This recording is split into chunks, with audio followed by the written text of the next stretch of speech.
over here.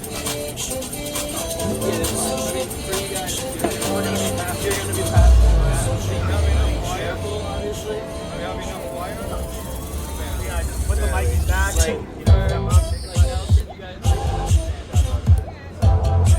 When you take a question, stand up and you when you take a question.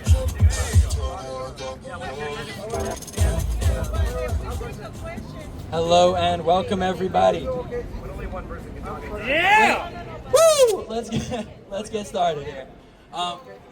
So welcome to the 2026 for the upcoming LA mayoral election. We're putting on a debate here, hosted by the Forward Party. Yeah, hey! Yeah. We can't have that there. That's unfair. Yeah, we're gonna remove that. Okay. What up with that purple? Nice. Election interference? I'm gonna get that out of the way. Yeah. But I appreciate it. Yeah, I appreciate it, but let's be fair. Appreciate the hustle. Appreciate the hustle. So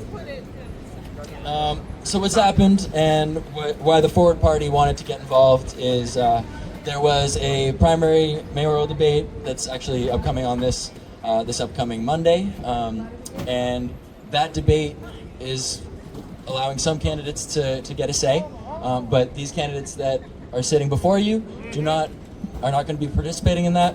They were excluded from it, and as a result, you as voters are not going to hear information about people that could be the best candidate for you.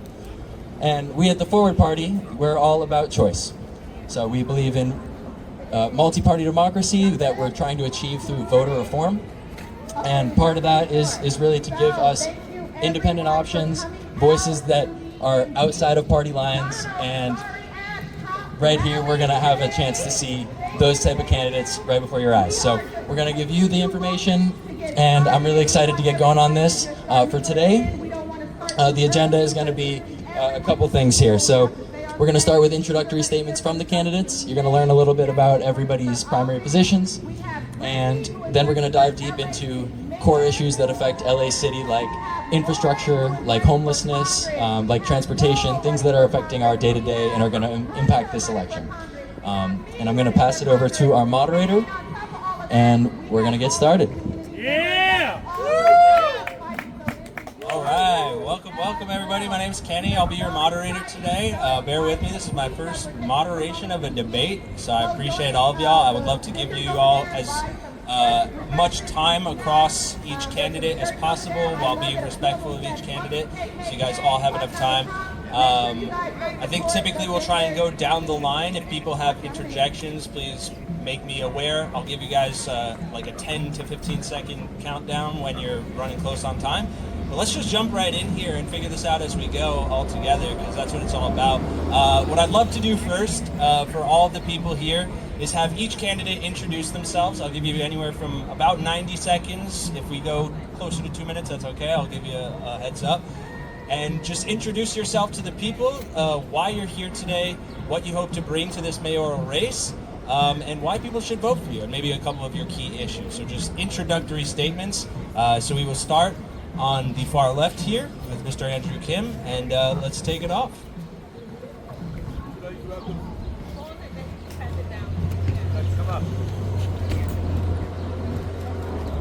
Hello, my name is Andrew Kim. Hold on, I think your microphone is off, so There's a Button on the mic. Hello, my name is Andrew Kim, and I'd like to first of all thank the Forward Party of Los Angeles. Thank you for hosting this event. And this is the working of our America, the system of our government, our society, where our founding fathers envisioned, where every individual can air their preference, their political opinion. And this is how our system is supposed to work. I want to ask you, Angelinos, do you feel the pain yet? Yes, I feel pain myself. I feel a great deal of pain. The old adage says, if things are not broken, don't fix it. However, we are broken, badly broken. 4 years ago, Karen Bass said that things are so broken, it takes a state of emergency upon election, being elected. Now it's 4 years later, it got much, much worse. And the city is literally on fire. You know, we are outraged. We are enraged because our government does not listen to us. We absolutely feel powerless by our leaders. Okay? So what is the first thing that Karen Bass said that he will tackle? That's homelessness. What happened? Homeless is at the worst point of our life right now in the city of Los Angeles. So I'm gonna institute Discovery First, shelter these individuals instead of housing first. Housing doesn't do anything when they cannot maintain housing. Get that, Karen? Now, our city deserves much better leadership, and that's why I'm running. Thank you. My name is Andrew Kim. Mr. Kim. Hey, Kim! Test. All right. Sweet. Thank you very much, Mr. Kim. John, correct? Yes. All right. Thank you, John. Hey, everybody. Thank you, Forward Party, for having us today. I really appreciate this. This is a step forward in democracy. That we're all here able to tell our voices and share with us share with you guys our thoughts. So yes, my name is John Logston. I live in Westchester. I'm on the neighborhood council over there. I chair the I'm on the neighborhood council, and I chair the public safety committee, and I also sit on the board of the LAPD Pacific Division. So my main objective is public safety first, and with that, all encompassing is I think we need to increase our police force, and we definitely need to have more firefighters. We also need to, and all inclusive of that is homelessness. So there's a big platform here that we need to discuss today, but I appreciate it, and I'm going to hand it over to the next guy. Thank you. Thank you for the time.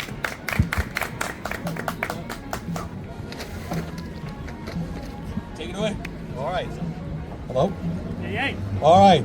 Thank you, Forward LA. You are the true leaders of the future. You're giving the opportunity to all Angelinos, all candidates, to move forward where others are preventing to let us voice our concerns. I'm Assad Al-Najjar. I wear multiple hats. I'm a civil structural, still working at City Hall behind me here for 37 years. I design, build the infrastructure. I design, build the transit system. And also I volunteer for LAPD, LAFD for the past 25 years. I served under 6 mayors, 75 councilmen, and I continue. We are at the state where change is imminent. Our money is going into loopholes, and Karen Bass is not responding. Where is our money? We are a very, very rich city. There is no point of having $1 billion deficit. As your next mayor, I not only know how to run City Hall, I will run it efficiently. I have the resources. My platform based that I'm not a politician, I'm an engineer. All I do for 37 years is deliver solutions. You have candidates right now delivering promises, hollow slogans. Not these guys. We are the great team. This is the dream team that will fix the city. I'm talking about the 5 hiding somewhere in their ivory towers. Adam Miller, Karen Bass, Nithya Rahman, and Ray Chang, and I am missing the actor. You have to go. One of us is the mayor, and time for change and reform. Can't take this crap anymore. Thanks, Mr. Juanita Lopez.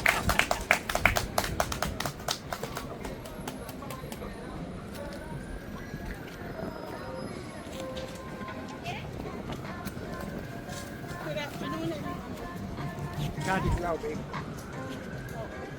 Good afternoon, everyone.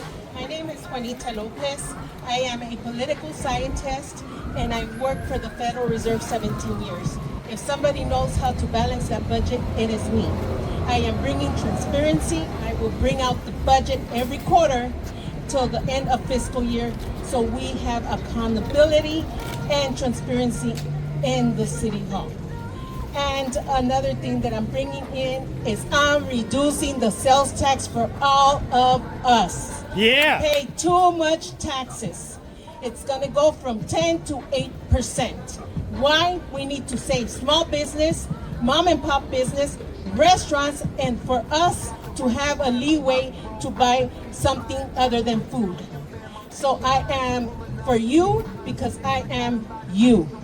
And thank you, Forward, for hosting this event because we are the unheard voice. They don't call us for news presentations or anything, but we're here for you today. Thank you, and every day I'll be here for you as mayor, and I will be approachable and open door policy like Tom Bradley. Thank you. Thank you.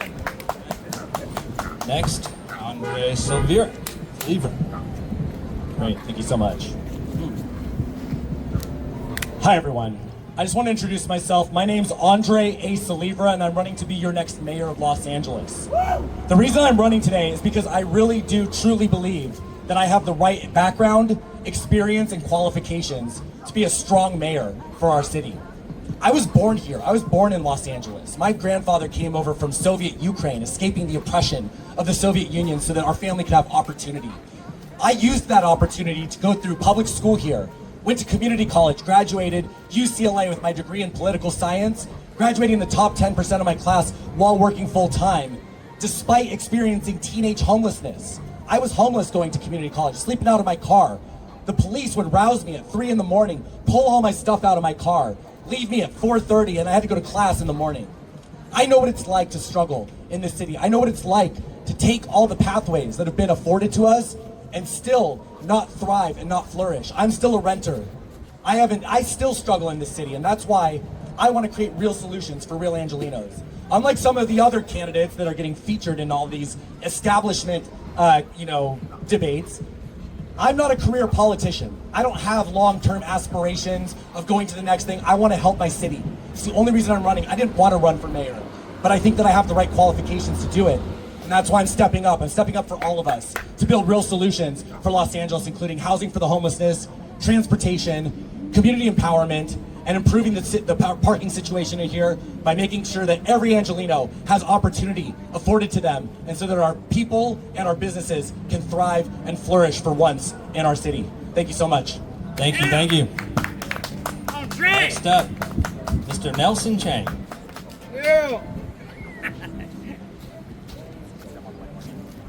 All right, good afternoon, everyone. My name is Nelson Chang, and I am running for LA mayor because I'm running for mayor to reduce traffic, crime, and homelessness.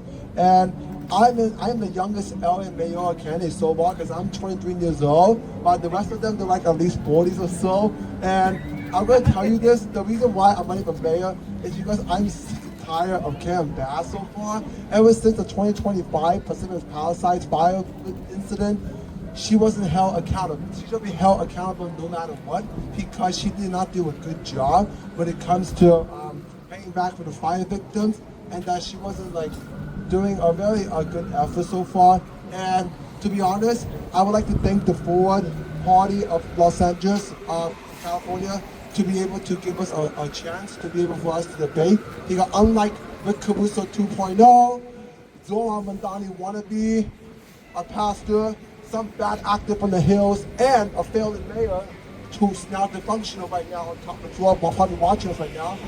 We are sick of those establishment debates who are not even inviting us so far because they think that we are not qualified and think that we are weak and couldn't be able to win. But guess what? One of us here is going to be the LA mayor so far, and that's why I am deciding to pick myself as a nominee for this LA mayor of the 2026 LA mayoral election. Thank you. Yeah. Thank you. Excellent. All right. Thank you for the introductions. Lots to cover here today, folks, so we're going to try to limit the next responses for all the questions to about 60 seconds. So, jumping into all the topics, the heated topics that we have to cover today, we're going to start with something that should be pretty relatively easy to fix, housing and homelessness. So, the first question I have for you, Los Angeles has spent billions of dollars on homelessness, yet public trust is low due to audits showing poor oversight and the results that we have not seen around the city.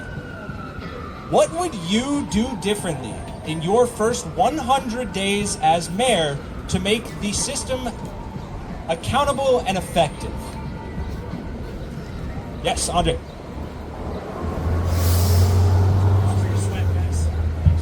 Yeah.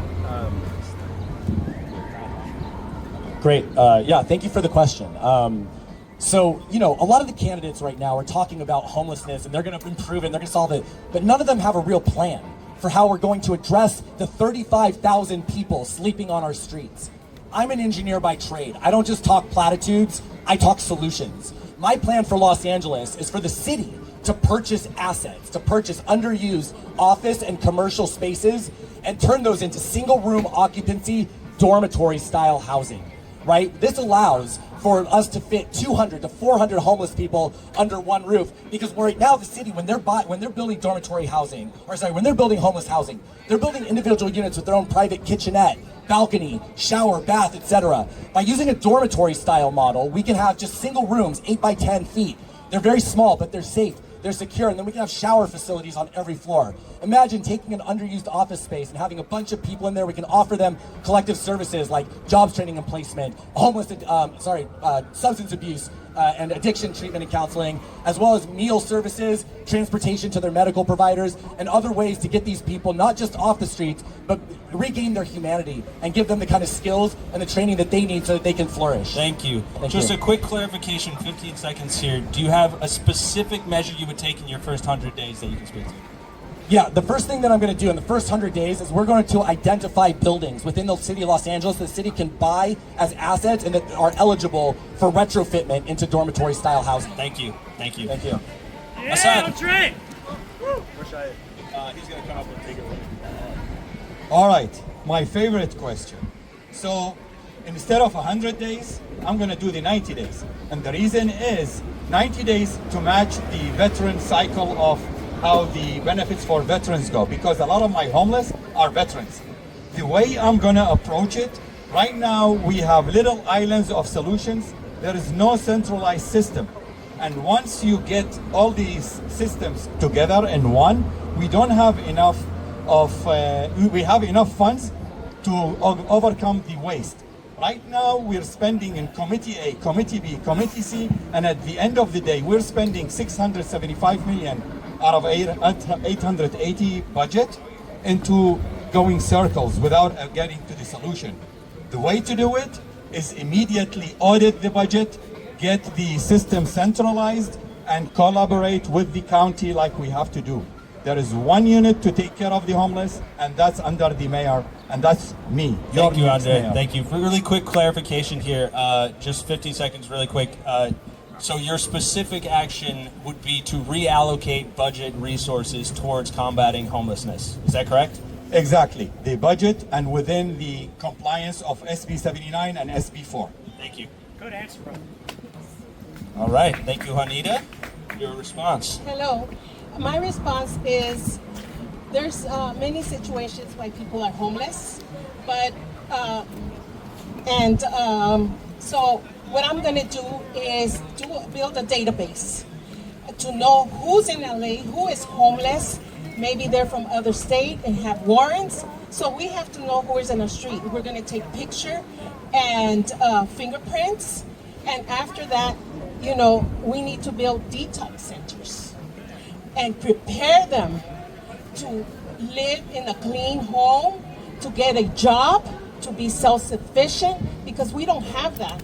And we're gonna provide services for them the first time. If they don't want the services, but they're not gonna sleep on the streets no more. There's gonna be no loitering, no tents, no encampment signs put on.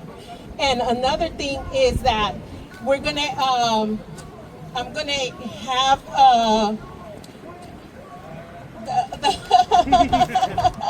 I just got because I only have 5 seconds. So that's what I'm gonna.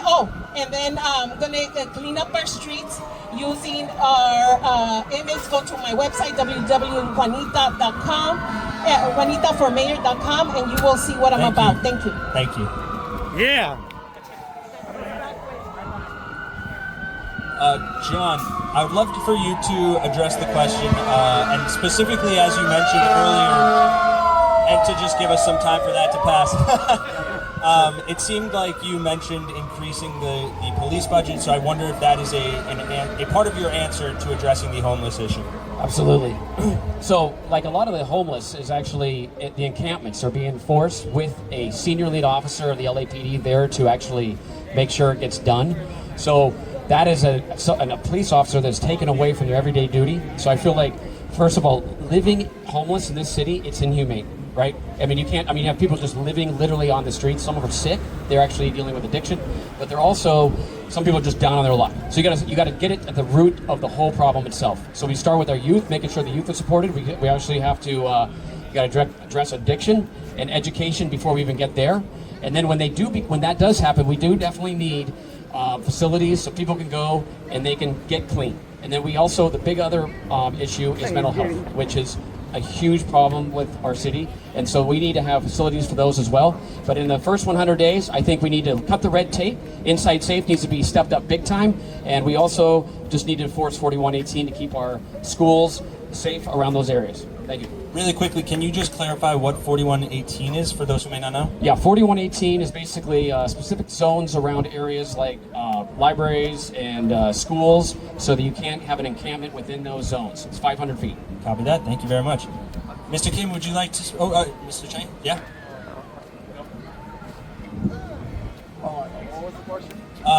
The question for reference again is LA has spent billions on homelessness, yet public trust is low due to audits showing poor oversight. What would you do differently in your first 100 days to make the system more accountable and effective? You know, to make it accountable, I say we'll be able to release all this budget as soon as possible, hopefully, because right now our city budget is right now hidden, so we don't even know that how much amount that we'll be able to have. And so in order to tackle homelessness, I would be able to spend about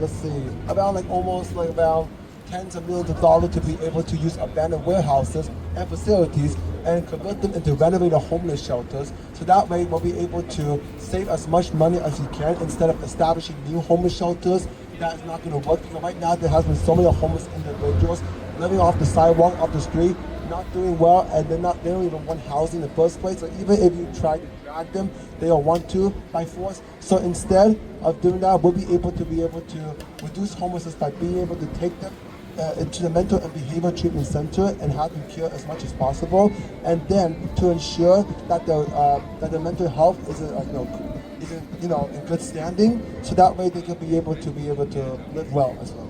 Thank you very much.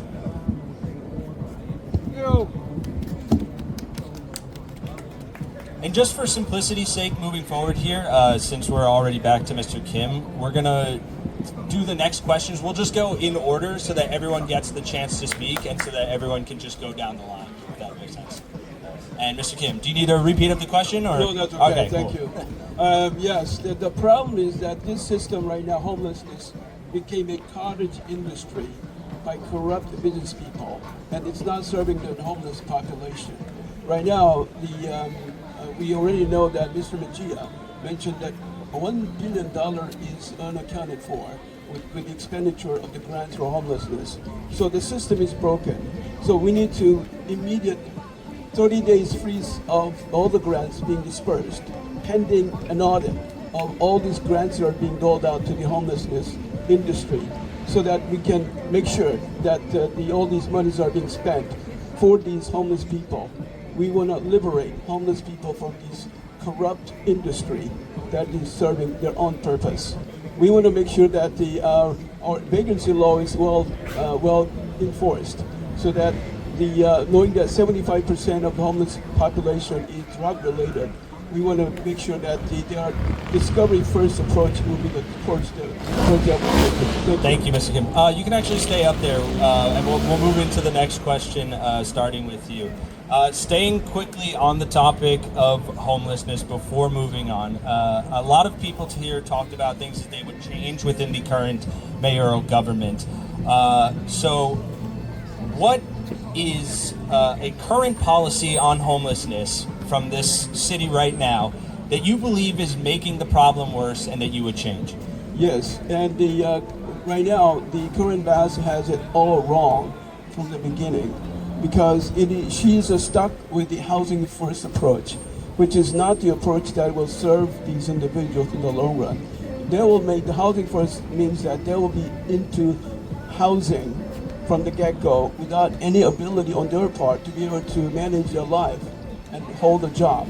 So San Francisco is already doing that right now, and they're doing a great job by going with the discovery first approach. A Salvation Army is a big part of it.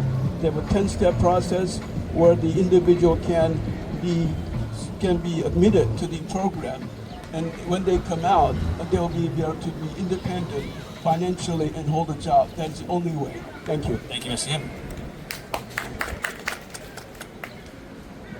Hello. Go ahead. Okay. So, first off, I think the problem is, as far as what isn't working, is that the people that are actually out there, a lot of them are mentally ill. So we need to somehow find an approach where when people are offered services time and time again, and at some point when it's just not working, we need to have a facility for that person to go to. I'm not talking about prison or jail or anything like that. I'm actually just talking about a mental health facility so we can actually help these people. Because sometimes you just see people on the street and you want to help them. You want to walk up to them and say, "How can I help you?" And they just can't even answer back. They're just there. And if you're asking them like, "Hey, I got a bed for you to go to tonight," they just can't physically or even mentally even be able to make it happen. So I think that needs to be addressed. And there you go. That's, I think, the main issue. And also, I think that we just need to cut the red tape on getting people off the street faster. Thank you. Yeah. All right, now we're cooking. So the first thing I would do as the mayor is amend or delete Executive Directive number 1. Mayor Bass put that executive directive as a loophole in which all her supporters and special interests came in, took all our homeless money, you spend it somewhere, and we are now short $400 million. And that has to stop. Executive Directive 1 was established so that we, the engineers, could come in, design, build facilities, take over buildings, and get the solutions going. Like my colleagues just said, we have an effective plan that I worked on with a lot of my members of the team back in Villagrosa's days. It's a 277 pages written by the experts to address mental health and all that. If it's implemented, we will not be here where we are today. Once we take over the office, we can run it efficiently without corruption. Thank you.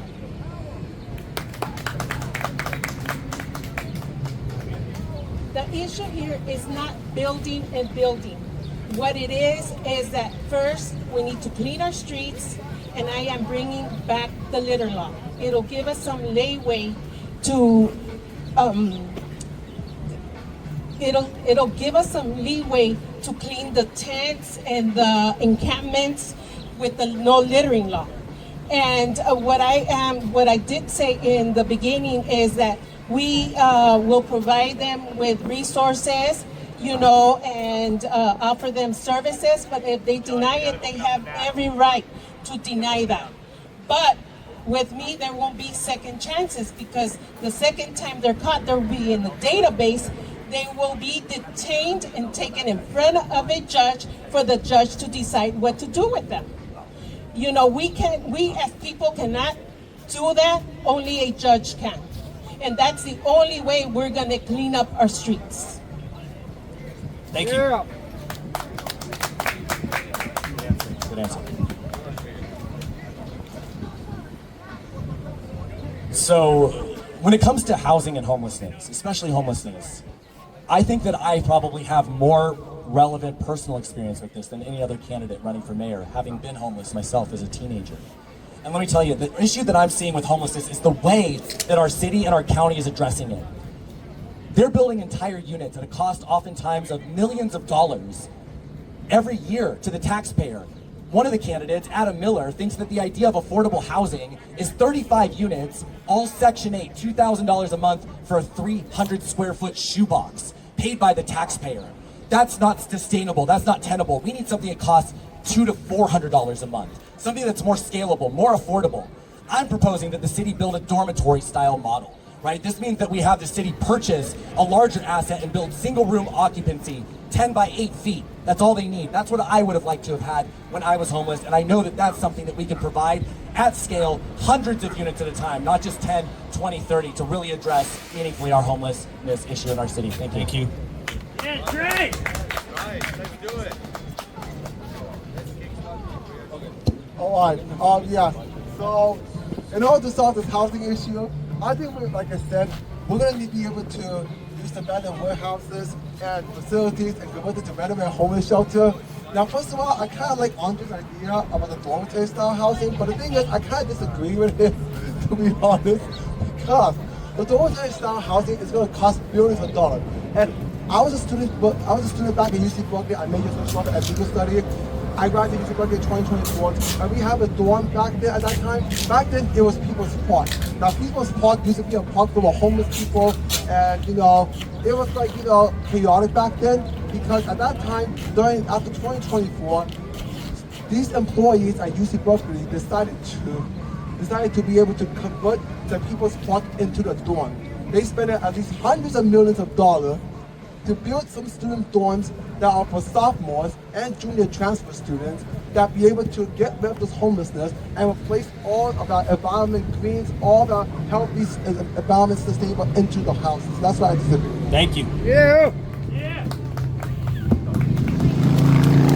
All right, thank you all for those responses. I think we've touched on a lot of the homelessness issue, and within that is housing as well and affordability within the city.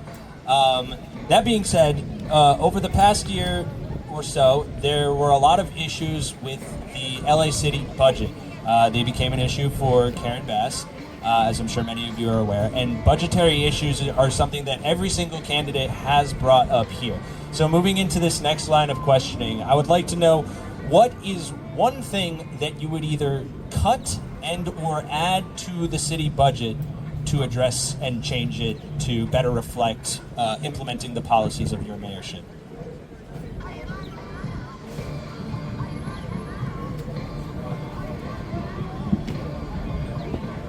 Yes, as you know that right now we are already looking ahead to another deficit for our city budget, so that we need to make sure that our budget is in line with the amount of the revenue intake that we can look forward for the next year. So the budget that I will cut first is as expected.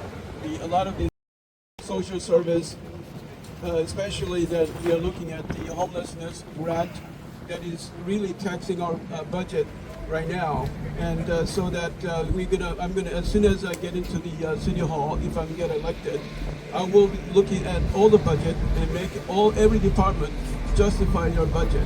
So make sure that when they cannot justify their budget, then they will be cut. So that will be the only way we can reduce the deficit for our city for the next year, so that we can avoid another $1 billion deficit. So advocating for an audit, and specifically you mentioned cutting the homelessness budget, correct? That's correct. Okay, thank you.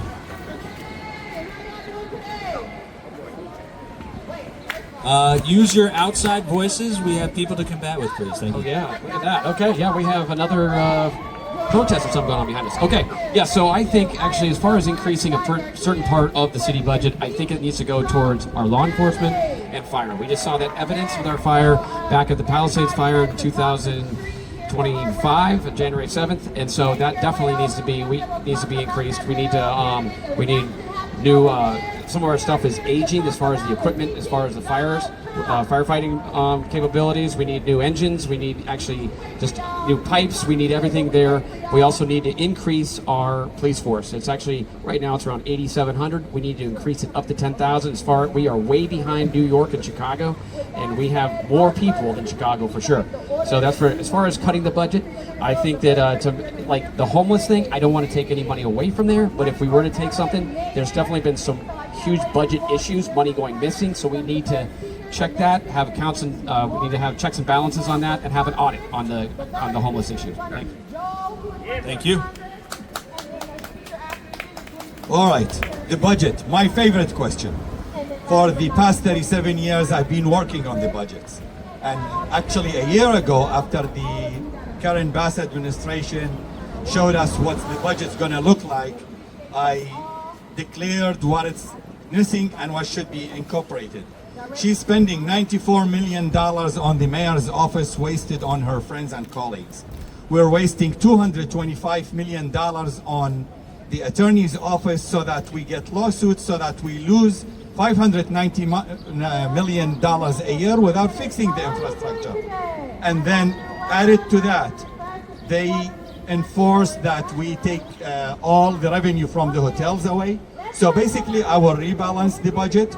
The departments have adequate budget, but the problem is Karen Bass cut all the positions and then came with a big smile saying, oh, we have no layoffs. However, I lost 642 engineers out of my team. Thank you. Real quick, is the decreasing of the revenue to hotels you're referring to the $30 Olympics wage? Is that No, what that's the referencing? other one, there is the taxation that allows for the tourist bed and all that. It accounts to 330 million, which goes to the cinema industry. It's tied up that way. Gotcha. Thank you for clarifying.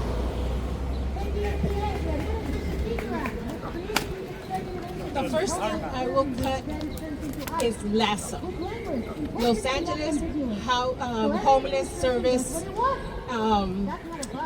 Authority. Why? Because they're not transparent.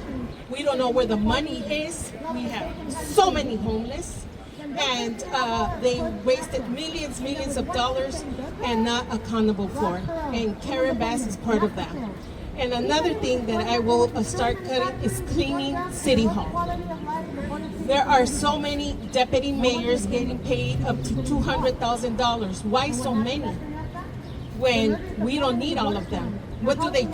Just sit in a desk? No, we need to manage it like a business corporate. Managers, assistant managers, supervisors, and lead. And yes, have 2 deputy mayors.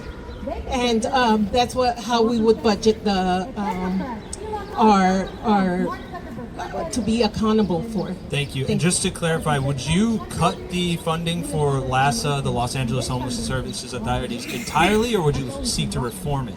No, entirely. We need some new reform. We need somebody new and change everything because Understood. everybody needs to be accountable for that. Okay, thank you.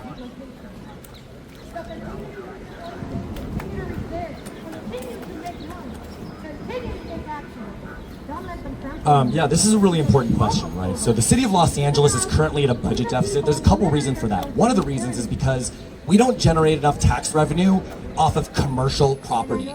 Because of Proposition 13, we locked commercial property taxes, these billion-dollar buildings, at 1%, the same 1% that grandma and grandpa pay. So I'm gonna work with the governor of California to reform Proposition 13, first and foremost, so we can increase city budgets and make sure that our corporate landlords and these building owners are paying 2, 3, 4, 5%. Number 2, LADOT.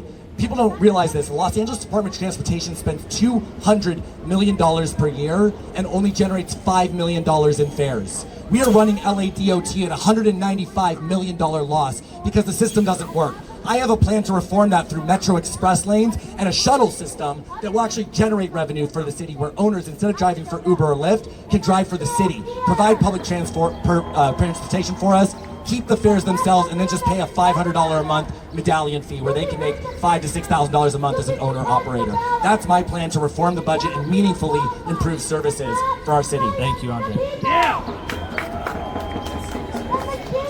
800,000 signatures to even take on a prompt. So yeah, I believe that Karen Bass should be accountable of all the liability that she has done so far. So first of all, she wasted billions of our taxpayers' dollars to some homelessness where she could have saved the money with the LAFD. Because the LA Fire Department, ever since she made this budget cuts to the LA Fire Department, it has been a disaster. Because hundreds of homes would have been saved if she did not make those LAFD budget cuts. Because right now, thousands of homes are burned down, child lives were taken, and guess where the taxpayers' money go to? They're all wasted on the homeless. Now, I do care about the homeless. I totally understand why she's doing this to help the homeless. But the reason what she spent all the taxpayers' money to the homelessness is useless, and that doesn't even work at all. So that's why, as mayor, I will be able to fund our firefighters and support our paramedic services, and be able to help some of the homelessness as much as possible, because homelessness will never be eliminated no matter what. Homelessness will never be eliminated. Thank you. Yeah. Hey guys, to jump in before our next question, I just want to make a couple announcements. So candidates, one thing we like to do at the Forward Party is we really believe in collaboration across government. So toward the end, we're going to be doing a segment where essentially I'm asking you guys to just pay attention to what each other's saying a little bit as well, particularly the person to your left, because at the end you'll just be asked to identify one policy or a couple policies if you have them that you agree with the person to your left. Sweet, thank you all. All right, so we're gonna start, shift who starts next. So John, we're gonna start with you actually, and then we'll just, as we change each different line of questioning, we'll have a different person open, just to be more fair. And actually, this is incredibly fitting. We're sticking with kind of budget, but moving into more policing and accountability and safety here. I'd like to ask, so there's been a lot of debates around the Los Angeles Police Department. There's been a lot of hiring struggles, fights over the budget between multiple mayorships. So my question is, what does public safety mean to you beyond policing? And how would you like to see police budgeting and accountability change, if at all? Okay, well, first of all, I think public safety, the first role of actually government, like the reason this is even here, is just to keep the taxpayers safe. Just generally, just everybody, there's no crime, low crime, just everybody feels safe. And as far as like expanding from there, yeah, we had to build a big police force. This is Los Angeles, it's super spread out, it's not centralized, it's not a small little downtown, it's big, expansive. We got a lot of sporting events, there's a lot that goes on here. We also have a lot of environmental issues with the fire that we had last year. So it's like, it's a complicated thing. So as far as like the budget, I think it needs to be, well, first of all, like we talked about earlier, someone mentioned on the stage here, is there's a lot of legal liability that goes towards the LAPD. That's where a lot of the budget goes to. So that, as far as that, we need to figure that out first off, but we definitely do need to increase the budget to LAPD, because that is a thing that makes people just feel safe. You need to feel safe in your home when you're there, and your kids need to feel safe, family needs to feel safe. Quickly, what would you say to people who push back on increasing police budgeting due to potential police overreach or brutality? Correct. Well, there definitely needs to be an alternative to cops actually going to certain incidents. If it has nothing to do, if it's not violent in any nature, then I think there actually is already some checks and balances set up like that. Like the Circle team, for example, they go and take care of when there's a low risk situation happening. Maybe there's someone having an incident like homeless or whatnot, and they're yelling in the streets. Someone else needs to take care of that instead of just the LAPD. Understood. Thank you. Moving on. All right. Well, the first thing, when you talk about safety, we have to take it in 3 areas. It's not only LAPD. You're talking LAPD, LAFD, and the first responders. As a combination, these 3 will take care of any emergencies we will face. The 3 of them, and let's take the LAPD and the LAFD, they are underfunded and they need a lot of resources. The only solution is to reinstate what we used to have, and I talk from experience because I serve on the safety committee for all 3 of them, under the Porter Ranch Neighborhood Council and under the Devonshire LAPD, in which we bring in the civilians to work with the sworn officers and reinstate the cadets. With this combination, you will have a community-built group team, and this way we will demolish what's known as the good, bad, and the ugly. We are on one team, and we will get the LAPD and the LAFD to respond adequately as one community for Angelinos. Thank you. Thank you. You had a follow-up question, right? I don't think I had a follow-up. Oh, okay. I'm kind of doing them on the fly. I apologize. All right. You did great the first time. Definitely, I will not defund the police. And the reason why is we need officers. Our city is the second largest to New York, so we need our police officers. And another thing is that when we talk about bringing in public to do police work, that doesn't work, or cadets. What happened was in South Central, some youngsters, they stole the police car and had an accident. So that really doesn't work. They have to modify it in order for it to work. And I think it would work if the supervision is really on top of them, so they could continue if they would love to be an LAPD officer. Thank you. Thank you.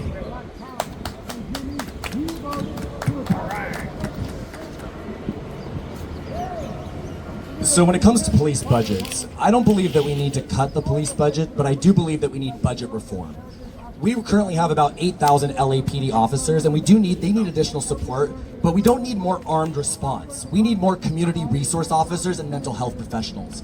Not every LAPD call requires armed response. Sometimes it's just a robbery or break-in, and after the fact they need a report. We need to have non-lethal response to handle those, especially mental health crises, because having a gun on site actually makes things more dangerous for those people who are experiencing mental health crises, and they can call for backup if they need it. Second of all, I'm a big proponent of police liability insurance, professional PLI, professional liability insurance. I have to have this as an engineer. Doctors, lawyers, other people have professional liability insurance. So if you do a bad job and you're causing civil rights issues for people, you get sued, your insurance price goes up. The city shouldn't be holding the bag. The taxpayer should not be holding the bag. That should fall on the police officers, and that's why I'm proposing that LAPD implement a PLI policy to address the budget concerns. Thank you. So currently, as it stands, just to clarify here, because John did mention a lot of money going to liability insurance, if I'm correct. So that is funded by the taxpayers currently, and you're suggesting it should be funded by the police departments themselves. Currently, the city of Los Angeles currently spends around $150 to $250 million per year on liability payouts because of misconduct. If we took half that money and just gave it to the cops and said, here, go buy your own PLI, right? They own the policy, and if you're a good cop, you might actually get a raise because your insurance would cost less than we're giving you. If you're a bad cop, it might cost you $10, $20, $30, $40,000 to be a cop, and now it doesn't make financial sense. So we got to hit the police in their pocketbook. That's what they care about. Thank you. Yeah.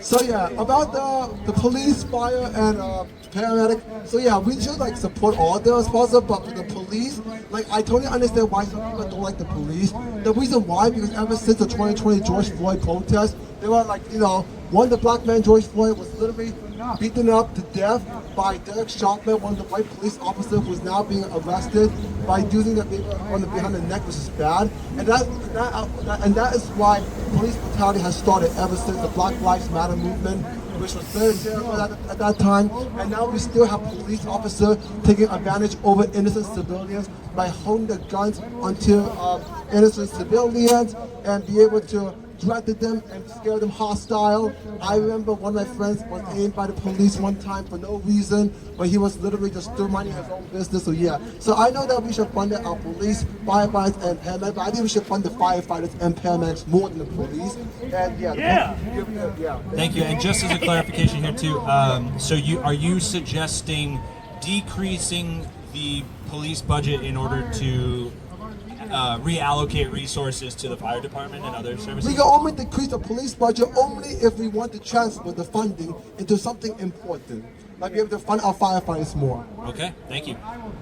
Yeah.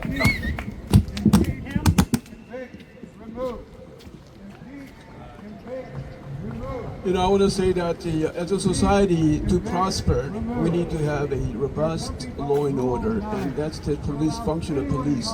We cannot minimize that. So for a prosperous society, such as our economy, when we need to make it stronger, we need a strong police presence to make sure that these petty crimes are not being overlooked. Because robust business activity, small business requires our police presence and public safety to make sure that the business activity can prosper, and then our community can also prosper. I think that I generally seek to increase the police budget because right now 8,000 police officers are there. It does not seem to be enough. We need to recruit the best and brightest of a police force. And in order to do that, we do need to increase our police budget. I think we wanna make sure that our police department is robust. Thank you. Thank you. Okay, thank you all. Actually, this might be a little easier. Do you want to hold on to that and bring it closer, Mr. Kim? Hold the microphone, and if we can, will it be able to reach if we just pass it around to get a quick response from people? Before we move into our next section, which is transportation and infrastructure, I just quickly wanted to end here on a question for all of you, because I think as we see from across the street and as we've seen in our city throughout the past year, the federal government has used, to put it frankly, the long arm of the law, but to send in federal ICE agents to terrorize the city's immigrant communities. That is a personal opinion, but just quickly, I'd like to understand what all of your thoughts on ICE involvement in Los Angeles are in a quick couple statements, if you wouldn't mind. Fight harder for affordability and accountability. We can fight smarter for health. I think ICE is just like one of us. Actually, some of the ICE agents are our brothers, and so I want to make sure that the ICE does their job, which is to enforce immigration law. However, if they overextend their authority and then violate the law and violate the human rights, they are the ones who need to be punished severely. Thank you. Hello. Yes, I agree with immigration enforcement for sure. If you come into our country illegally, you need to go through the steps. The steps to be a legal citizen. But as far as like what ICE has done, they need to stay out of schools and churches and public spaces. So they just need to go after individuals that have been breaking the law and they're like felons or even had misdemeanors. And I guess I would just add, if you would support ICE operations in Los Angeles or combat them as mayor, I guess, in the way that you can. Well, I support ICE as a group that what they're trying to do is enforce immigration, but I think that there's definitely been an overreaching stretch that they've been going on. So yeah, so it's kind of a double-edged sword on what they've been doing. Understood.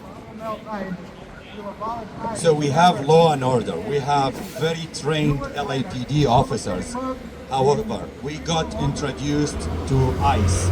ICE comes with no rules, no regulations. The way it should be there is collaboration in which they are the assistants to aid LAPD enforcing our immigration law. They shouldn't be just coming in to enforce the whatever regulations they have in their mind. That's disruptive to the way we live.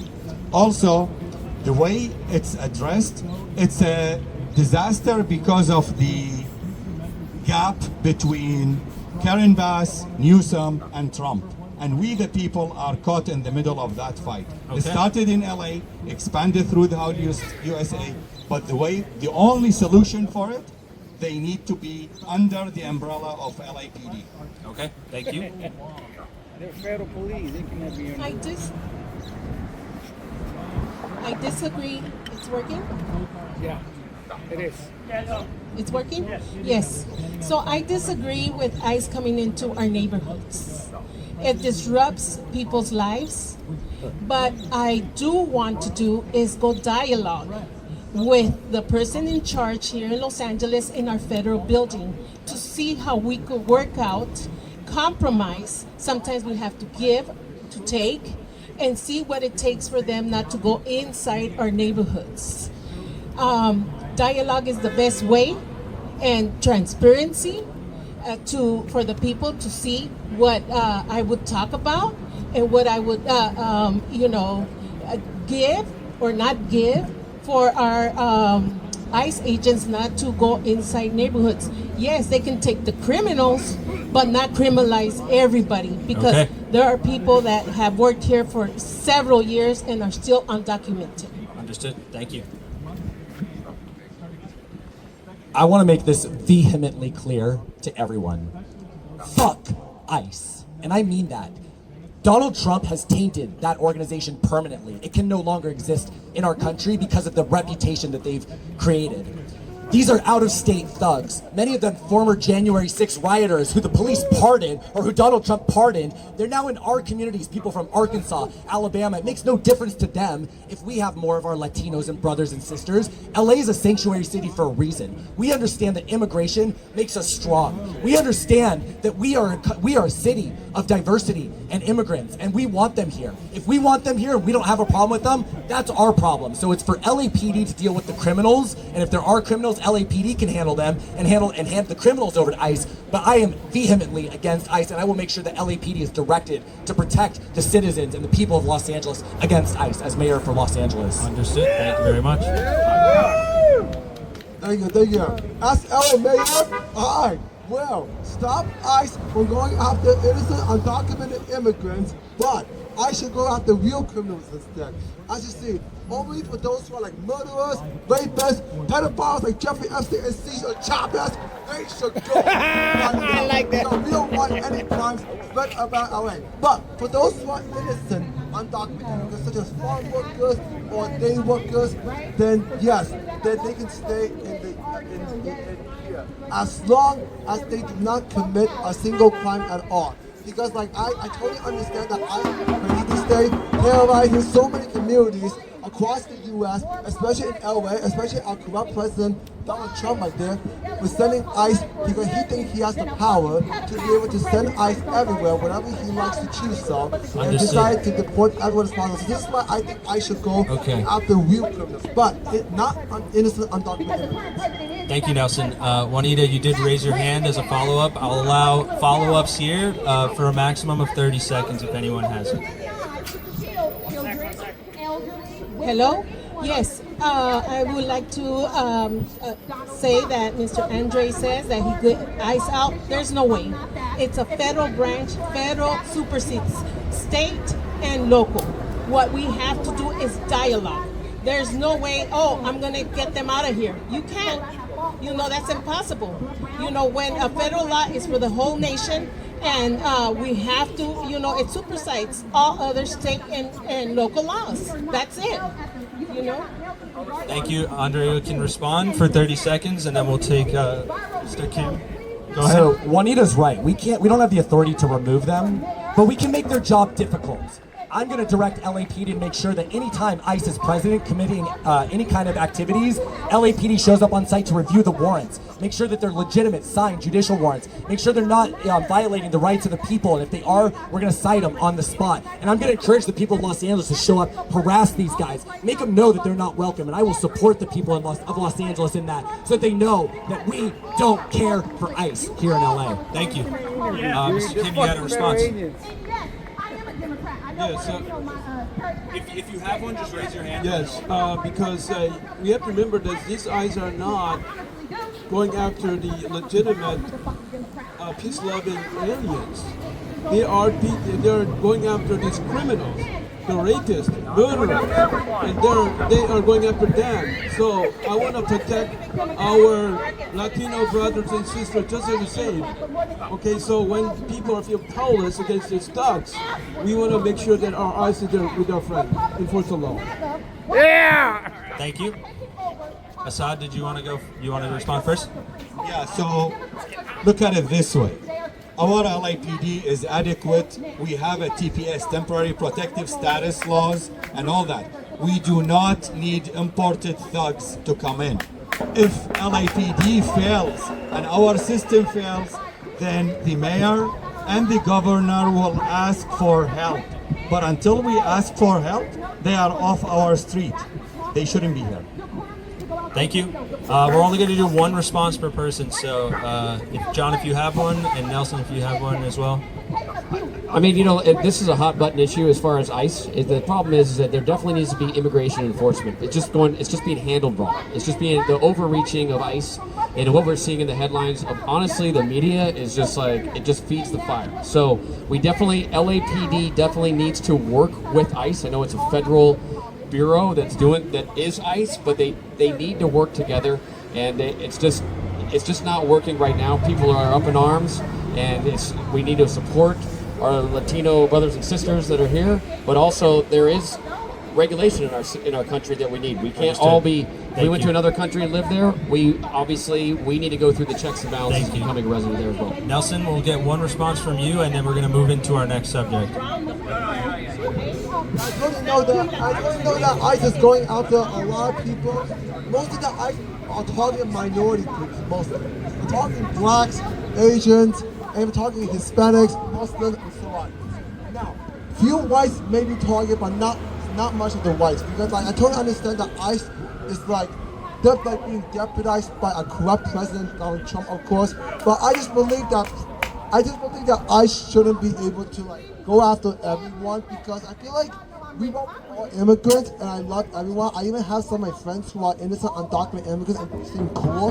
It doesn't matter if you're undocumented immigrant or not, as long as you are not committing a crime and to stay in LA, then yeah, I totally Thank agree. you, Nelson. Okay. Thank you, guys. I think that was a good way to get some healthy debate and disagreement here. I appreciate your willingness to jump in there. We're going to go back to a similar format that we had before, so you guys can have some nice video footage for your campaigns as well. So if you want to come back up. Assad, we will be starting with you here, and we will be moving into a big topic here, transportation, public transit. So currently, LA Transit is slow, unused, and it will soon be critical for the coming 2028 Olympics. The question I have for you is, what is your one bold transit policy to overhaul the current transit system in Los Angeles? Or unless you think it's perfect as is and want to leave it as such. So, does it work? Check the button. Hello. Oh, now it works. So basically, since August 1989, I've been involved up to date in the design build of the transit system, the traffic system, and the street lighting, and the whatever you see here. We as engineers design it in high efficiency. However, the politicians, the lack of understanding, their ignorance on planning does not allow us to cross over to the next level. I designed part of the team that designed built the top of the line train system. However, we get hurdles. People Mover is ready to be used a year ago, but because of Karen Bass fights with the unions and LAWA, it's non-operational. The one thing, I would empower all the transit group in the city of LA to proceed and work. Also, I will increase on the subsidized tickets. Right now, city employees got subsidized tickets to use the trains. We expand that to the private sector, in which if the private companies does it, they get tax break on their taxes in the city. That's the best way to do it. Increase the transit system. It's great. Thank you. I like that, bro. I like that.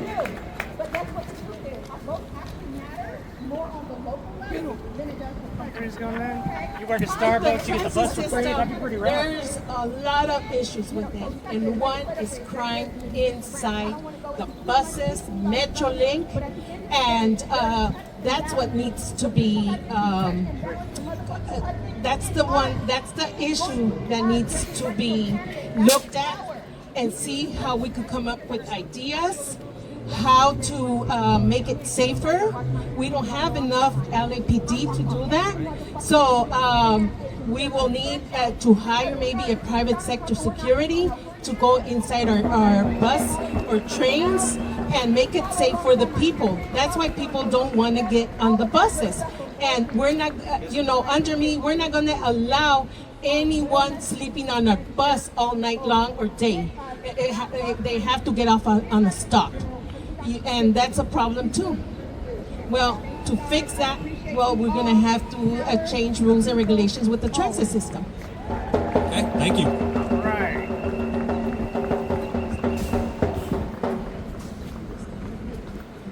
Thank you everyone for coming out. Again, we're all third candidates and part of city. When it comes to public transit, I'm the only candidate right now proposing a real, innovative solution to improve public transit meaningfully for all Angelinos. I'm calling it Metro X, Metro Express. The idea is that we expand the bus lane system throughout all of Los Angeles.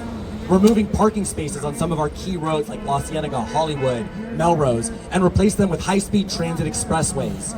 These are places where both bikes and micromobility, as well as buses and a new Metro X shuttle can operate. These are 8 to 12 seat passenger vans, a Mercedes Sprinter van, imagine. $4 to $6. You hop on, you hop off, right on the curb. This allows owner-operated people, instead of driving for Uber or Lyft, they can buy a Metro shuttle, drive for the city, pay the city $500 a month in a medallion system.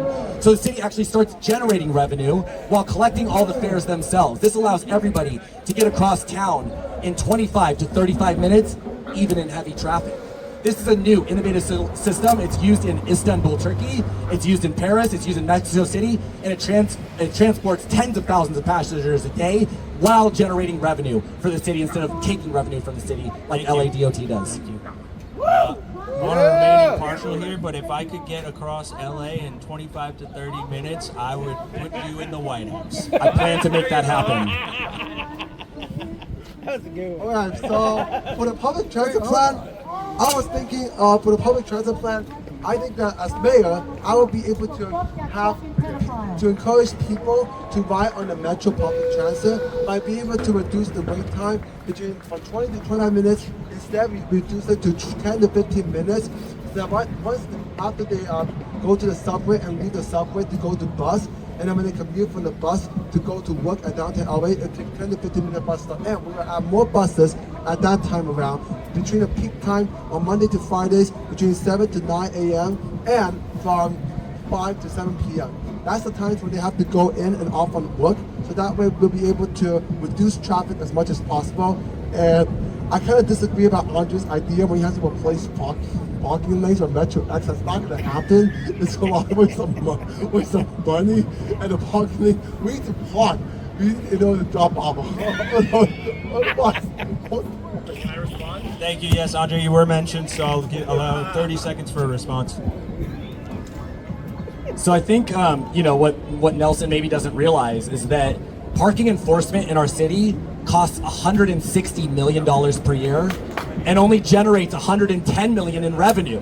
So actually the parking spaces cost us $50 million a year. So by replacing that with public transit lanes that actually generate revenue for the city, we're actually going to turn these parking spaces from a net loss to a net winner for our city. Thank you. Yeah, okay, hold on. Mr. Kim. We're going down a slippery slope here is the only thing. Not everybody's happy now. 30 seconds. Come on, Nelson, get it. Okay, I totally understand about the parking. First of all, how are we gonna find, I totally understand, but without the parking lanes, where are we supposed to park? Literally. Because imagine if I had to drop off someone else, where should I drop someone else off? Of course, we need a parking lane. What is your solution? For the Metro X, what's going to happen? We're going to have to waste a lot of money to replace parking lanes with Metro X express lanes. That's going to be millions of dollars down into the toilet. Okay, thank you. 30 seconds. Mr. Kim, do you need a refresher on the question? No, that's okay.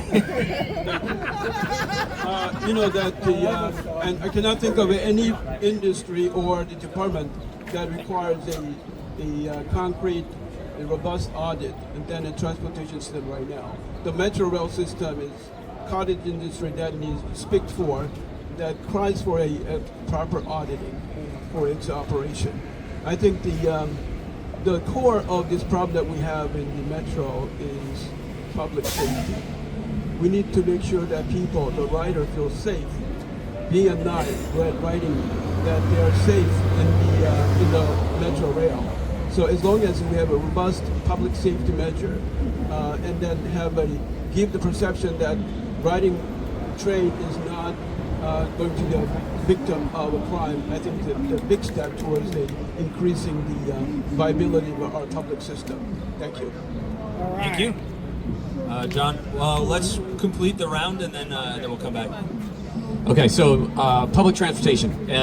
I think it works. I mean, LA is a big area. It's a huge fabrication of all these cities, municipalities, and LA, of course. So the thing is that it's perception of what is actually happening on the buses and the rail lines. Now, if you actually get on there, I've actually ridden the bus and the rail lines recently, and there's a lot of people on there. So but the people that don't use it think that it's not safe. So we definitely need to change that. So if that's like having some more public safety police officers on there, then let's do it. The thing that I wish if I had a magic wand that I could make happen is actually speeding this whole process up so we can actually have more light rail. So we can have actually more areas. Like as far as, it's like one thing that's missing right now is the Olympics are coming up, and in Inglewood there's no light rail or people mover to go from the K line actually to SoFi Stadium or the Intuit Dome. So the Olympics are going to come, and how's everybody going to get there? They're going to have to get through taxis or some other way. I also believe that we should definitely figure out ways to make this whole city bike friendly. I'll talk about that a little bit later when we hopefully come to that. Thank you. Juanita, you want to? And then Assad, you want to rebuttal as well? Okay, for these responses, I'm rebuttaling against Andre because first of all, we do not have money on the budget to buy buses or special vans or smaller cars.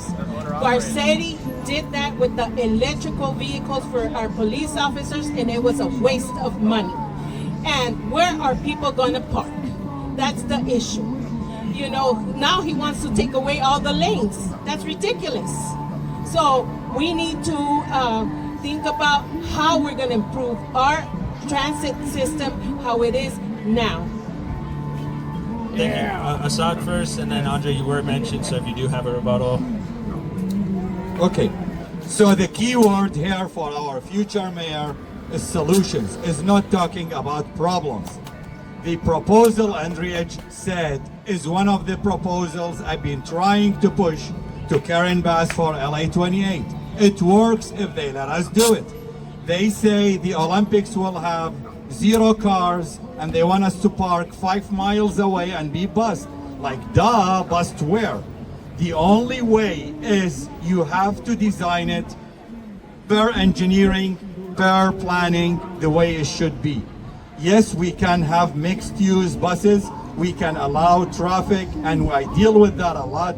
The biggest challenge right now is the Van Nuys Boulevard transit system, in which we need the parking. We're losing the parking to buses and trains. Andriej, we can do it. Thank you. Andre? Yeah, just real quickly to address the concerns of Juanita, Nelson, and others. So here's the thing. First and foremost, Metro X shuttles are owner-operated, owner-owned, right? So the city actually doesn't have to pay for any infrastructure. We just crowdsource it. Instead of driving for Uber or Lyft, instead of Uber or Lyft, you drive for Metro X. Second of all, in terms of parking, we have a solution. On side streets, we can increase parking by 25 to 45% by creating angled or back-in spaces, as well as overhauling the city-owned parking lots. I want to make city-owned parking lots available at a maximum of $2 per hour and $12 per day. So that way we can open up more businesses. Business will have access. So we're going to open up our city-owned parking lots, and we have plenty of spaces where people can park in our city. It just won't be right there, right in front of them. I have to walk around the block. Thank you, Andre. Before we move on from transportation, we've had rebuttals from this side.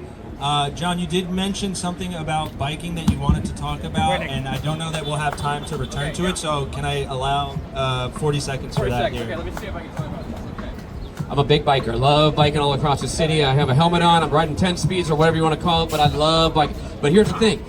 We need, if you go to like New York, I'm telling you, you could go there, rent a city bike, and cruise all around Brooklyn and Manhattan. They have designated lanes to get you everywhere. It's amazing. It's fun. And actually, we can do that here. We just need some bike lanes that push, that point, hey, continue over that way. If you come out of your home and you're like, where's the bike lane? There's somewhere down the road that'll tell you where to go. That's how you connect up to them. We can make this. Right now, I live in Westchester, which is over by LAX. There's no way to get from like Inglewood to the beach. There's no bike lane that's designated to get all the way through there. So how do you do that? We got to make designated bike lanes, and they can stretch all across the city. Just one big spider web. There you go. Really quickly, specifically in your role as mayor, what do you think is your capacity to get that accomplished? I think as mayor, I think that would be one of my key points, and I would really push for that. I think that would help out a lot, especially like we don't need to have bike lanes on every major street. Like for some reason, that's where I think having bike lanes has been lost. So I think we just need to have them on some streets, but it all connects and everybody's happy and we're running this city smoothly. There you go. Thank you. Very optimistic about that. Finally, Mr. Kim,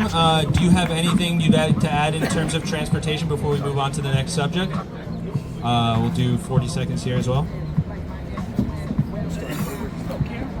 Thank you. you know, we have all these transportation hubs that we can utilize for economic activities. We can have vendors there. We can have people-friendly, family-friendly atmosphere within these hubs of these stations. And I think that we can, when we do that, I think that we can help our city to be more people-friendly and increase our economic, the prosperity of our city. Thank you. Thank you. Okay, moving on to our next section and our next first person. Juanita, I believe it's you, correct? So, Los Angeles City is a city of many industries, from entertainment to small business owners to the fashion district. And so, given the mayor's control over the LA City budget, what industries would you as mayor prioritize for the city, if any? All industries. We need that income, but not tax them like we do, because most of them are leaving. And we need to keep them, especially the mom and pops. Like I said, I'm bringing down our sales tax from 10 to 8 so they could survive. You know, without that, they're not surviving. They're closing almost every day. Restaurants, small business, mom and pops. So we have to keep that going. You know, every time they raise tax, but where is our tax money going to? We don't see it. Where are dollars, tax dollars at work? We don't see it. So we need that break of going to 8% sales tax. And that's one of my initiatives, and please don't copy that. Thank you. Yeah, get it clean. Yeah. Show your work, don't copy my homework. Okay. Andre.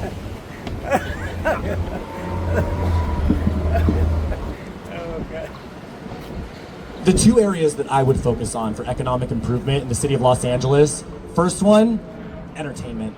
And Los Angeles is the entertainment capital of the world, and we're struggling. Why? Because we're catering to the big movie studios and the big, Netflixes, the Warner Brothers, instead of the independent producers. So I want to give them more tools, more resources, so that we can regain our spot as the top entertainment industry in the world, not just for film and production, but also for live entertainment. People go to New York and Las Vegas for live entertainment. Why don't they come here?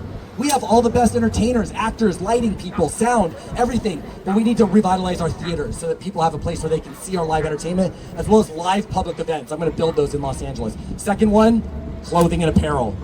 We are the most creative city in the entire United States. We have more art and talent here. These are both linked. We used to be a manufacturing powerhouse. We should be the Paris of the United States. We have the ability, we have the talent. Just go down to Fashion District, which is struggling right now. We can bring that back and revitalize fashion in Los Angeles.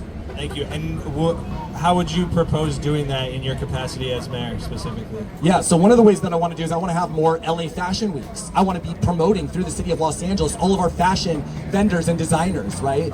Yeah, our stuff might not be as cheap as the stuff you buy on Temu, but it'll be higher quality and it'll be more creative. It'll be more unique. And this is a way maybe you'll spend $200 on a shirt, but it's handmade and it's high quality and it'll last you for your whole life. I want Los Angeles to regain its place as the fashion capital of the United States. Does that mean lower taxes on those industries specifically, to Juanita's earlier point? Not just lower taxes, but tax breaks and tax credits, especially if they're employing people. Understood. The more you employ, the more tax breaks you get. Thank you for the clarification. Thank you. Nelson? Yeah, so get it.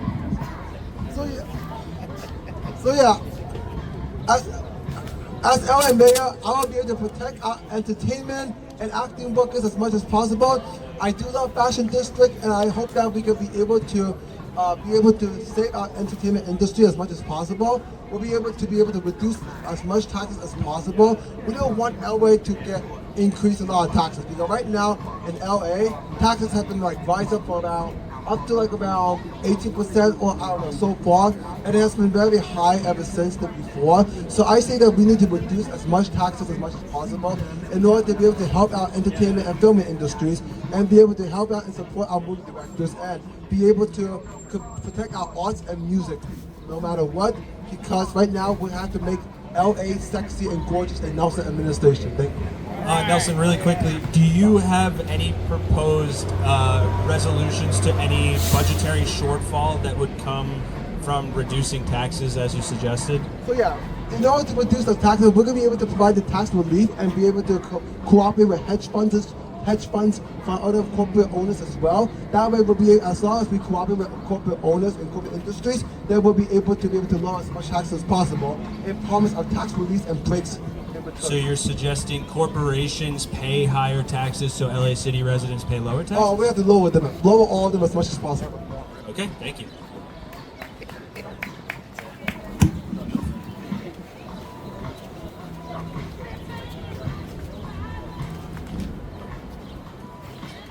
Thank you for the question. I also would like to support the entertainment and the hospitality sectors. However, my choice is small business. Our immigrant community in Los Angeles are diverse, and we have all over these ethnic food vendors and small businesses are there to thrive and to achieve American dream. And I think that we need to make sure that our small businesses are thriving and make sure that the city hall is there to help them. I think that with the upcoming, we have to remember that the small businesses have a majority of employment is created by small businesses. I love when I see the Latino food trucks out there everywhere. I love that. That's American spirit. However, we need to make sure we have some regulation going so that they can be proudly operating unhindered by the criminal elements and other problems that they Is face. there specific regulation you have in mind to that end? Yes, because right now it seems to me they're everywhere, but we saw that some of the enforcement of the street, how that we need to regulate so that they can congregate, safely operate, and so that they will be professional and productive and clean, and so that Los Angeles can thrive with that. Thank you. Food trucks are a large part of the Los Angeles community, so thank you for that. Okay, well, as far as the industry here, I mean, we got some awesome industry in LA that's like just so forward thinking. We got aviation, we got automotive, we got fashion, and of course we got the entertainment business. As a small business owner, I actually own a production company, and I'm a producer and a director, so of course my favorite thing would be small business and entertainment. So what are we going to do? Well, first of all, we need to give tax incentive tax breaks. We need to, and tax credits. So we need to make sure there's no runaway production. It stays right here in Los Angeles. You know what? And the reason the tax breaks and all that works out is because we're basically advertising for this city, for California. When all these movies are made here, people want to come here. They want to spend dollars. People want to move here. And all that money gets spent. So it's basically investing in the future if you invest in the entertainment business. That is my personal thing. And also, all the people that work in the business, all across all the fields, seamstresses, all the way to cooks, craft service, directors, producers, writers. There's such a huge industry that it's like that we need it here. And it's still the capital of the world. Let's just keep it here. That's all we need to do. Thank you. Excellent. Thank you. All right, so when I got to Los Angeles back in the 80s, it was the Golden City, and we need to bring it back. The entertainment business is the backbone of the city, but that doesn't leave the rest of the industries outside. We will still need sound engineers, lighting engineers, building engineers to build the studios and all the facilities. We will need the Santee and all the clothing garment business to bring up all these clothing to these studios and all that. We will bring the universities to bring the talent to study and be ready for movie production. And that's this way we evolve all. Yes, maybe the entertainment business by nature is the skeleton, the backbone, but the body needs all its sign with it. We have to get it all collaborated together. And as a mayor, I will give a lot of incentives and bonuses. We are a rich city. We have a lot of money, but it's all wasted in corruption. That's all. Thank you. Okay. We have one more round of questioning. It's going to start with Andre here, I believe, or one or two more rounds. So for right now, a lot of things have come up, but we'd like to give you guys the floor for a little while to speak to whatever issue you are most passionate about and what your top priority would be as mayor. allow me to clarify. So we're going to do closing remarks at the end. We still have a few more questions to go. This question should be more of a focus on any type of priority that is potentially outside of the mainstream, something we haven't mentioned yet, something that you are going to be focusing on. But then we will have a separate area where, like, right at the end, you'll have another opportunity to just really hammer home your closing remarks. So, you know, obviously I've told you guys that transportation is a big part of my platform, right? We need usable public transit in our city. We deserve it. A city as large as this needs it, and I have a real solution for this. Like Assad said, this system works. Creating a dedicated system of bus lanes supplemented by $5 to $7 shuttle services, that will help get people around our city. So that's one that I think a lot of people aren't talking about, and these are owner operated. Instead of driving for Uber or Lyft, you can buy your own shuttle and drive for the city providing public transit. So that's a new innovative solution. The second one, and I think this is something we got to talk about, is parking in our city. Our businesses are struggling because it costs $25 to park here. The closest parking structure here costs $25 and closes at 6 p.m. I was here supporting UTLA, the teachers union, on Wednesday, and they had a rally here, and I was out here supporting them. The parking structure closed at 6 p.m. I wasn't able to get my car out. I had to come back the next day, and they charged me an extra $50. You wonder why that mall's empty. You wonder why all these businesses are out of business, because the parking is exorbitant here in our city. So I'm going to work on parking to make sure that we have parking structures that are owned and operated by the city at an affordable rate, $2 per hour, maximum $12 per day, all over the city. And I'm going to work to make sure that that's available to everyone. Awesome, thank you. Yeah. Austin, will do next. Yeah, I totally understand that parking, especially across in LA and Pasadena as well. But yeah, it's not for free, but you literally have to pay a lot of money in order to park your car. And I totally understand about how Andre feels when he has to take his car out the next day and it costs about $50, right? To take it out, yeah, it's not good, you know. So as mayor of Los Angeles, as LA mayor, I will be able to provide, let's see, around free parking around, just like what they have in other LA County cities like Glendale, Burbank, Monterey Park, Alhambra, so on, just like other LA County cities. We should be just like other LA County cities as well, where we provide free Nelson, parking. was there anything specifically that you felt wasn't already brought up that you wanted to address? Oh yes. Oh, I was talking about the public transit. Okay. Yeah. Oh yeah. And besides about the free parking as well, I say that we'll be able to support our subways by being able to increase the amount of subway funds. So for example, we're gonna be able to reduce, we're gonna be able to support our subways and transportations and be able to have more passengers to be entered to the subways by being encouraged to shorten out the wait times and be able to buy more free buses according to the peak times, which is 7 a.m. to 9 a.m. and 5 a.m. to 7 p.m. as well. So that we'll be able to have easier accessibility and reliability. All right, thank you. All right. Ms. Kim? The question again, just to reiterate, is something specifically that you're passionate about that you felt hasn't been addressed adequately or hasn't been brought up? Yes, my campaign motto is Project Liberation Los Angeles.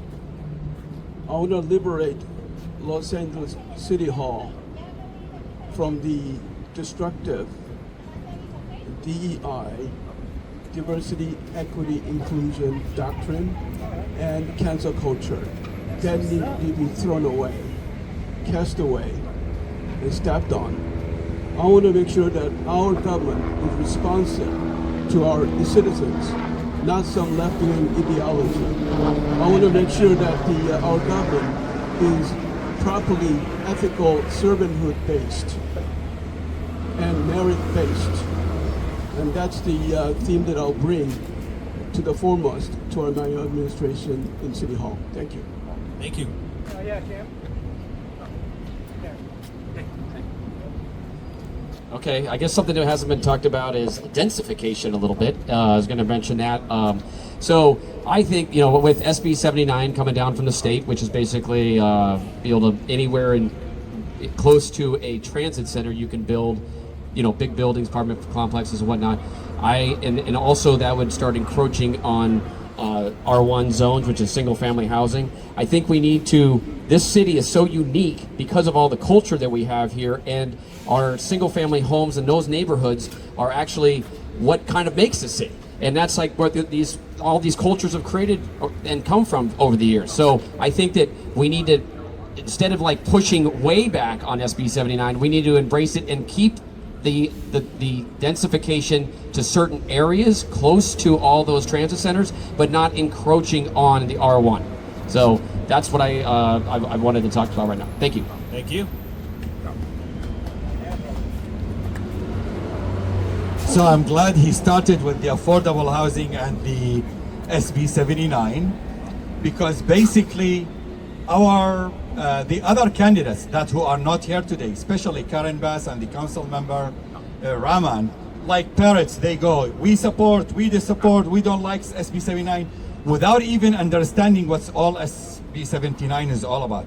In spirit, when Wiener wrote it, it's to solve solutions way up there in the Bay Area. It can be implemented with engineering approach in Los Angeles. However, also at the same time, the orphan SB4, the SB4 that allows us to put affordable housing in the vicinity or the land owned by all the churches, the temples, and the mosques. And between those two, if the mayor has the authority beyond what Wiener is dictating on us as an idiot, then the mayor can build the 300,000 required affordable housing. Engineer a stronger Los Angeles is the only way. Thank you. Thank you. Yeah. But how do we get the people that need that to accept the treatment or the program? I like the enthusiasm, Juanita. You should have waited for that. See what And responses will be 60 seconds. Okay. First of all, I will clean the streets and have them no litter law, like I said, and that'll give me leeway to clean the encampments. We will treat them with respect and dignity. However, if they don't want the services, they will be detained and go in front of a judge. The judge is the only one who determine, send them into a detox, send them to a mental hospital, and that way they get prepared to be self-efficient. And those that cannot be self-efficient, they need to look for a home for them to be taken care of. And the Social Security disability money could be put into that because they'll be living there 24/7. You still have time, really quickly. That Yes. addressed the how, but I think in part of the spirit of the question was, why do you personally believe there's such a problem in the city too? Oh, there's such a problem because of all the money that's invested, and they don't take the time to bring solutions. Understood? Okay, thank you.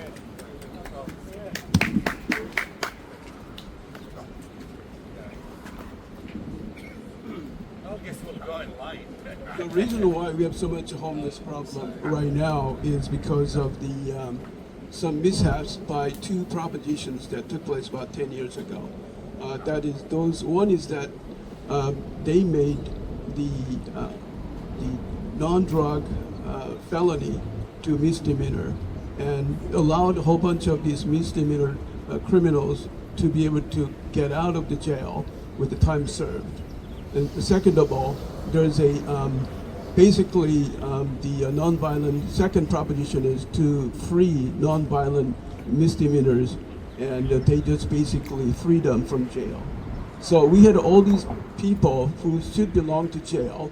We let them out, and we didn't equip them to be there and to be able to make a living and to hold a job. And that's why a whole host of homeless problems here. And the way to do it is by, since a lot of these have drug problems, we need to give a drug, the discovery first step, a solution to them, offer them so that they can be free for life. Thank you very much. All right, so we're gonna move into our. Got some content. We're gonna move into our closing statements. So we're gonna actually give everybody a full 2 minutes for their closing remarks. But what's gonna be part of that to start is, in the spirit of the Forward Party, we really want to encourage collaboration across government. So to start, identify from the candidate to your left, each to your left, identify one policy issue that you agree with them on. You don't have to spend much time on this. Identify that, and then you can go into your true closing remarks as far as why should you be the next mayor? Why do you deserve the vote? And who was up? We'll start with. Might as well start with. Why do you deserve the vote? And who was up? We start with. Might as well start at the left. Bring it home. No, 2 minutes. Yep. But with the closing, you want the remark on your left? Is that what you said? Sorry. So, person to your left, identify one policy you agree with them on. With the closing statement. Just start with that, and then yeah. Is that? Thank you. And then go into why should we vote for you? The closing statement separately. So we'll do, you can say what you agree with Nelson here, and then when you're ready to start your closing statement, just give me a look. I probably just made it more It's not that complicated. Yeah, let's 2 minutes. Thank you very much. First of all, John, I agree with you on your stand on you're willing to help small business, and also your stand with the cooperation with the ICE. I think that's very courageous. I think that's something that had to be said because we want to make sure that our federal and state government and local governments stay strong for the safety of overall. Thank you. Thank you. Hi. I believe that I'm the one most capable and who's having the answer to the problem of homelessness among the candidates that we have here. Even though I hope I'm not being too presumptuous, I believe that the homelessness requires a real determination to solve. Whenever I see these youngsters, these people living on the street, it really breaks my heart, especially younger ones. And we need to make sure that our local government take it personally and be able to solve this problem. 4 years ago, when Karen Bass came to the office, he promised to do whatever it takes to make sure the homelessness is under control, but she lied. She made a bold-faced lie, and she still is trying to lie that somehow homelessness is under control, and that is not the case. So I think that we have a situation that we need to take a bold step, and that we need to make sure that our treatment of the homelessness is based on recovery first, and not housing first, so that we have a concrete, robust solution based on the need of these individuals, that they can be independent when they come out of the government subsidized shelter or other the assistance that our local government can provide. So homelessness, I'll be there to help them out, to make sure that these people are out of the street and not be hindrance to our economic activity, our small businesses, and make sure that we can make sure that we no longer consider homeless to be our number one problem. Thank you. I apologize. Also, I realize I think I've been doing the numbering backwards for all of you who are looking at me. I've been confused the entire time. Can we redo this whole thing? Yeah, let's run it back, guys. Okay, first of all, just want to thank the Forward Party for having this today, and I know it's going to be thrown up makeshift, and we even all help with tents and moving things around. It's great. Assad, I really appreciate his whole view from an engineer's standpoint. I've enjoyed that. I've looked at it like through your lens, and I see that. So I think what he's been talking about all day has been great, is from that angle. So I really appreciate it. I know you brought up SB4, which is actually, as far as the homeless and building housing and having that is actually being on religious grounds and temples and stuff like that. I think that's great, and we agree there as well. So as far as my closing remarks on being like the mayor, why I think it's fit. Well, I didn't really say this in my opening remarks, but I'm a producer. And I did say this as well, but I am a producer and I own my own little production company. So I'm constantly going from project to project, week after week, month after month, and some of them are really big and some of them are teeny tiny. They're just kind of like committees, right? And getting things done. I need to make sure that the client's satisfied. I have to balance the budgets. I got to make sure I deliver, and that in the end, I'm we're being creative and making sure that it gets done in the right way, because everybody wants to cut corners, everybody wants to come in under budget, and everybody wants to make money, and everybody wants it happy. So as far as like running a city, it's kind of like the same thing. We have a huge, vast network of different topics that we need to talk about and come up with solutions. Public safety, homelessness, the Olympics are coming. So how are we going to handle all that? Well, my platform is public safety. So of course, I think we need to increase the cops. I think that it should be a huge priority. Same with fire department. Just what happened with January 7th, we now know that we not only need to have a leader that's there that is actually physically here, but we actually need to make sure that there's a leader, a true leader after a massive event like that. And especially with something like the environment happening. I mean, I was there on January 7th myself. I was there on January 8th. I went up to the Palisades. I saw the winds. It was catastrophic. I don't know what would have actually prevented that, but it was the leadership afterwards that we need to make sure that someone's in place to lead this city. So that's where I'm from. That's my platform, is basically making sure this city's great. I love Los Angeles. The Olympics are coming. It's going to be awesome, but let's make it the best city. I'm very optimistic about it. Thank you. Thank you very much. Forward LA, you are the best. You are providing the people's platform, because the other ones, and I'm going to say who they are, Streets for All. They are not for all, they are for some. They are whoever pays them to be in the debate on Monday. So thank you.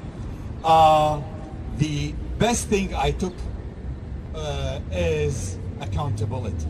Yes, we lack accountability, not only in LASA, but I'll take it to the next level. All the city, there is no accountability. So that I appreciate you brought up, and look at it this way. So I'm Assad Al-Najjar. I'm running for mayor because I am tired of not being listened to. I served under 6 mayors, 75 council members, and now is the time in which we as the people, the engineers, the professionals, take over. Enough of career politicians. We are tired of our mayor. She doesn't know how to manage the city. Her deputies doesn't have a clue on how to run the city. Our council members are lost in space. They have no idea how to even adopt a budget without even looking through the budget. This is all is a mess. Yes, we have a lot of candidates, and I appreciate all the candidates here. We are the best team. Whoever one of us win, we are winners today because we're here. The other ones are lost and somewhere canvassing, trying to convince the people of what they can do, what they can deliver. However, I here can come and say, I did go to LAX. I've done the lights that Karen Bass has taken down. I've done a lot of with the team that did the trains that are getting the city ready for LA 28. I'm a solution solver. I'm not about whining about mess. Engineers, we know one thing. You come to us, we start building. And with that said, I bring in not only the engineering aspect, I bring with it 25 years of volunteer as the safety. I bring 11 years serving for the interfaith, serving temple, church, and mosque, all united in faith. And look at it this way. I'm an Angelino, and I'm already number 44. I'm ready to be the 44th mayor. Thank you so much, Forward LA. Thank you, guys. I love you all. Best team. The line of succession. That's funny. Well, I would like to thank everybody that's here on the panel. And Mr. Assad, I take a lot of information from you from the inside of the City Hall, which is owned by us, the taxpayer. And well, thank you. You brought me a lot of insight from there. And yes, we need accountability and transparency. Thank you. Yes. Well, there's a lot of issues going on with our city of LA, from littering, from homeless, and from not having accountability or transparency. As mayor and as a Federal Reserve Bank employee, worked there 17 years, I know how to balance the budget. I will bring it out for the people to see it, and every penny accounted for. And as I'm a political scientist, and with that, I do a lot of research. And cleaning our streets is a main goal, and using people who are in prison to give them second or 3 opportunities. We need to do that. And having taxes is a big thing. So I am lowering the tax to 8%. And I asked everybody not to copy my platform because it's unique. I am for the people because I am you. And that's why I decided to run in this race, because I am tired looking outside my window with all that mess all around us. So vote Juanita for mayor 2026, and I really appreciate it. Thank you. Yeah. Thank you.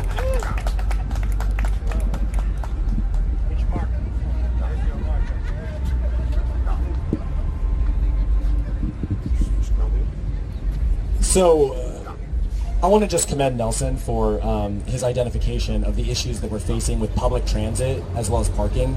I think that he has the right ideas, that we do need to increase the ability for people to park in our city at an affordable rate. That helps promote small businesses and allows for all these places like the LA City Mall to actually have customers, right? When you got to pay $25 to park, of course you're not going to show up. I think Nelson identifies that, so I want to commend him on that. As for why the people should vote for me, look, I didn't want to run for mayor, if I'm being honest. I have a very successful tech career. I'm one of the top system engineers in my field. In fact, the systems that I've built are used by companies like Macy's, UPS Logistics, Fashion Nova uses some of my systems, right? These are billion-dollar companies with thousands of employees, billions of dollars in budgets. But I looked at the candidates. That were running for mayor this year, and not a single one of them was somebody that I would want to vote for. So that's why I decided to run, because this is my city, this is my home. I was born and raised here. I love this city with all my heart. I would fight and die for this city with my last breath. I promise you that. My grandfather escaped Soviet Ukraine and made his way for Los Angeles specifically because he knew there was opportunity here, because he knew there was talent, diversity, culture, and acceptance for everyone here in Los Angeles. And so, but despite all of this, I've also struggled. I've struggled like a lot of us have. My family unfortunately had substance abuse and alcoholism issues. And that left me homeless as a teenager on my own. But I'm resilient. I have fight in me. I don't give up easily. So I slept in my car for a year while I figured things out. I got into community college, got some Pell Grants, got myself an apartment, worked hard, got excellent grades, got into Berkeley and UCLA, decided to go to UCLA. Why? Because LA's my home. I wanted to be in my hometown where I went to college. Graduated UCLA, the top 10% of my class with a degree in political science while doing mock trial. And I know what it's like to, despite doing all these and building an excellent career, I'm 40 years old now, I still struggle in this city. Why? Because our city hasn't been building the solutions and the pathways for our people so that they can thrive here. I have the right solutions, the right ideas. I was born here, I was raised here, I know the struggles of our people. And I have real solutions. Check out Andre for LA, that's ANDREJ. There's a silent J at the end of my name, it's Ukrainian. Number 4, LA.com for more information. And hopefully I'll see you at the polls on June 2nd. Thank you very much. Probably good information to have out there when the election is. I'm glad we got that on the record. Plug too.